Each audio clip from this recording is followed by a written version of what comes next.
সকলোকে নমস্কাৰ জনাই মই আৰু এটি অন্য ভিডিঅ' লৈ আপোনালোকৰ মাজত আহিলোহে। এই অন্য ভিডিঅ'টো সম্পূৰ্ণ পিয়ৰ মাছৰাইজৰ যোৰা হয়। মাটিশালত বোৱা গাঁৱৰ শিপিনীসকলে বনাই উলিওৱা খুব ধুনীয়া ধুনীয়া মাছৰাইজৰ যোৰা কেইটামান লৈ মই আপোনালোকৰ ওচৰত উপস্থিত হৈছোহি।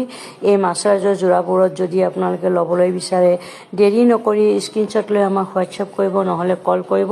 ইয়াতে বিভিন্ন ধৰণৰ কালাৰৰ আৰু বিভিন্ন ধৰণৰ ডিজাইনৰ যোৰা আপোনালোকৰ ওচৰত দেখুৱাইছোঁ। এইটো হ'ল মগৰ ডিজাইনৰ যোৰা।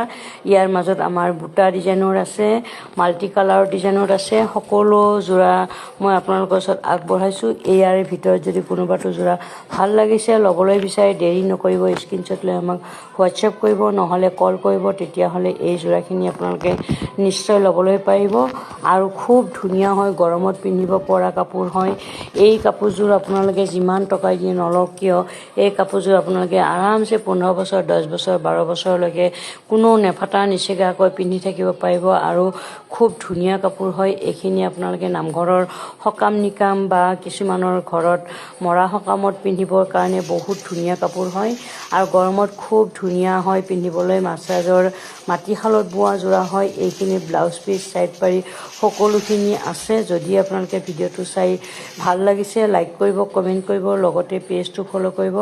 আৰু যদি এই ভিডিঅ'টো সম্পূৰ্ণকৈ আপোনালোকে ইউটিউবত চাব বিচাৰে, ইউটিউব চেনেলটো তগৰ কাকতি বুলি আছে, ছাবস্ক্ৰাইব কৰিব আৰু বেল আইকনটো প্ৰেছ কৰি থ'ব। সদায় এনেধৰণৰ নতুন নতুন নটিফিকেশ্যনবোৰ অতি সোনকালে পাই থাকিব। আজিলৈ আপোনালোকৰ ওচৰৰ পৰা বিদায় লৈছোঁ। আৰু